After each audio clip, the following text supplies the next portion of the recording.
Sumunod sa akin, hindi ko nililingon doon sa mitaas. Hindi ko nililingon kasi araw eh. Marami silang sumusunod na hindi ko nililingon na kayo kami. Akala ko sumusunod. Sige ako palingon 2 beses wala namang tao. Sabi ko ulit, ikaw baka ako hindi subukan. Anuman ang inyong makikita, anuman ang inyong maririnig, panuurin at sabihin ang inyong nalalaman sa Mix Story TV.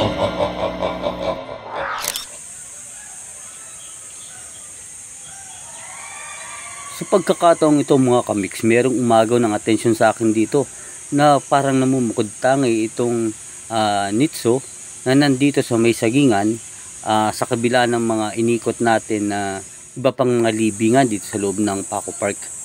So sandali ko muna siyang iniwan sa lugar na ito at ako'y parang may kakaibang naramdaman.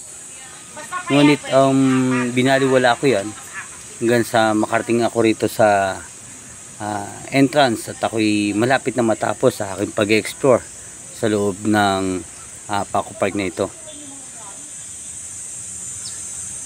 Kung mapapansin niyo mga kamix, magkakaiba ang sitwasyon ng mga nicho dito.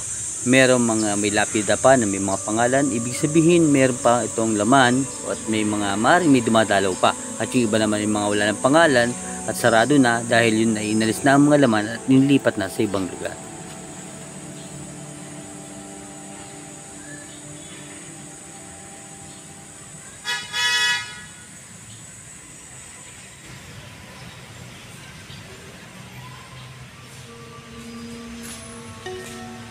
Dito rin nakaimlay ang 3 paring martir o mas kilala sa tawag na Gumbursa, sina Jose Mariano Gomez, Jose Apolonio Burgos at Jacinto Zamora.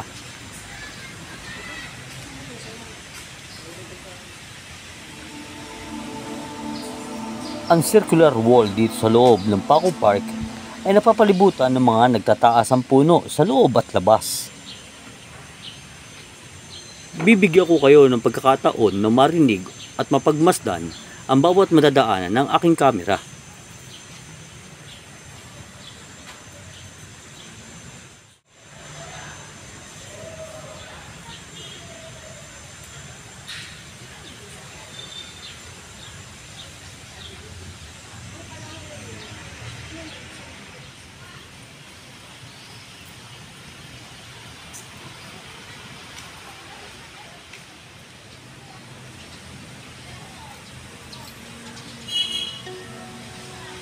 At ngayon naman ay akitin natin ang itaas ng outer wall na ito.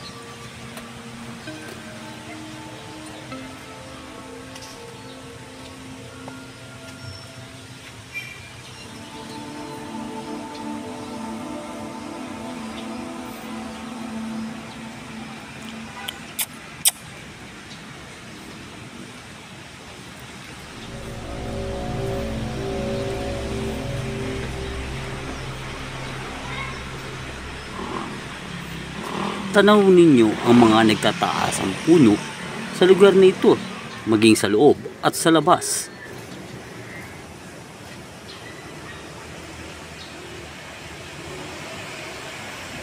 Nakakamanghang pakinggan ang kapaligiran at pagmasdan ang malalaking puno.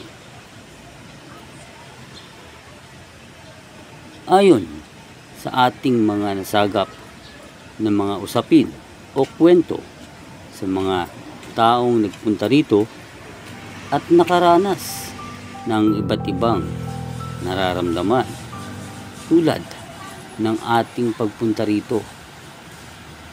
Ang sabi nila, nararamdaman nila na parang may sumusunod.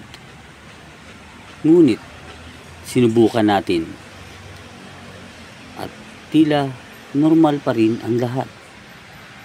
Hindi ko alam kung ako ba'y mahina ang pakiramdam o totoo ang sinasabi ng mga may karanasan dito sa lugar.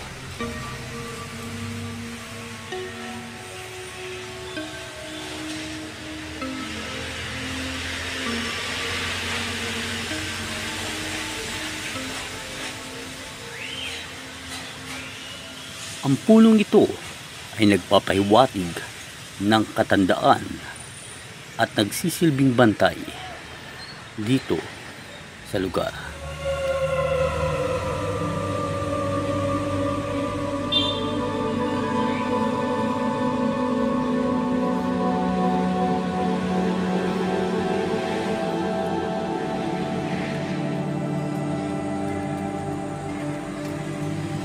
Narito tayo ngayon sa likuran ng Court B na kung saan nakalagak ang mga inilibing na mga bata.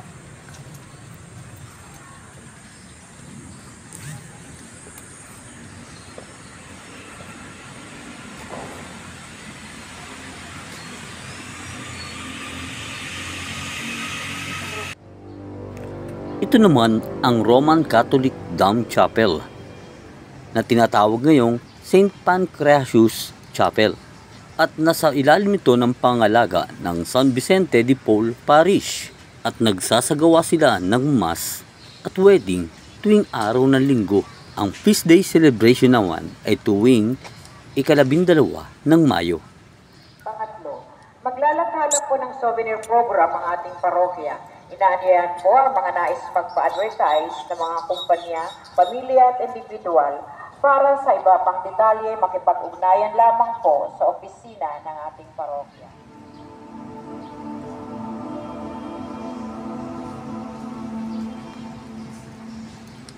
At dahil gumagabi na, dumidilim na, tayo po ay pinahintulutan lamang hanggang alas 6 ng hapon dito sa Paco Park.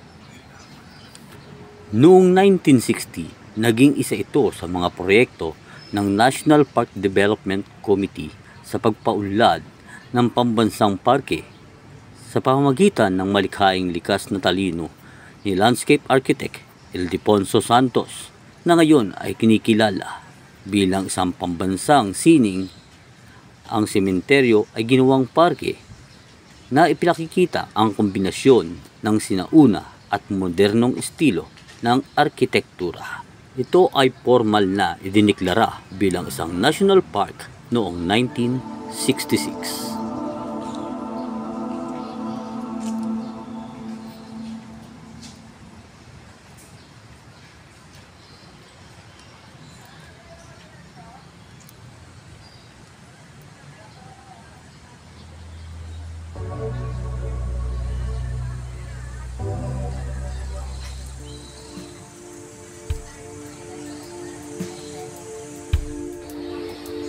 Okay. Papaalam na tayo mga kamix.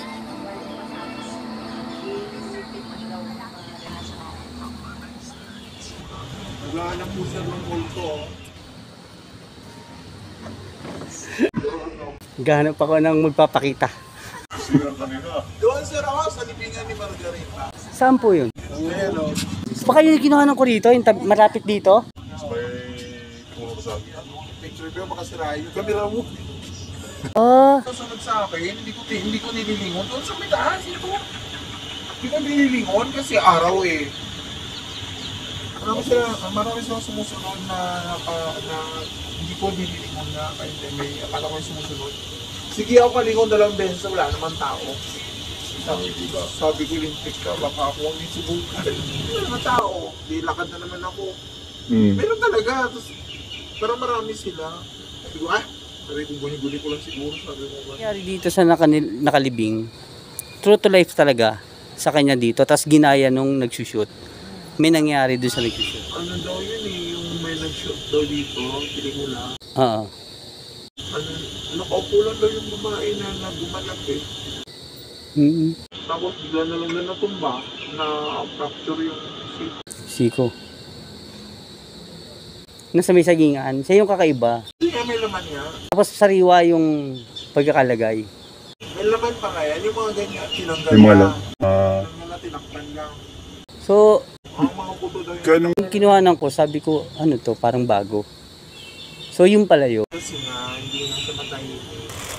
Ayon sa kanilang pagkikwento, ang tinutukoy nila ay si Margarita Miguel de Cabarrubias na binansagan The Ghost Bride noong 2020, All Saints Day ay naging episode ito ni Kapuso mo Jessica Soho at kasama ang paranormal researcher at nagparamdam sa kanila ang presence ni Margarita. At ayon sa Deputy Executive Director ng National Park Development Committee na si Jezreel Apilar, naalala niya taong 2021 na mayroong mga paranormal researcher ang nakadetect ng presence ng mga Guardia Civil sa loob ng Paco Park at lalong higit dito sa Children's Burial Site na naramdaman ang energy ng mga bata na tumatakbo sa paligid. Ganun pa man, anuman ang mga kwento, anuman ang mga karanasan, dito sa lugar ay patuloy pa rin na tinatangkilik at pinupuntahan bilang isang magandang national park. Ito po si Mix Story TV na nagbabahagi ng ilang mga kwento at kasaysayan na nalathala sa publiko at iba pang social media at mga kwentong karanasan mula sa mga individual na mamamayan. Bawat isa ay may kakayahang magsaliksik ng katotohanan dahil sa Mix Story TV. Ang tanong, haka-haka lang o totoo ba?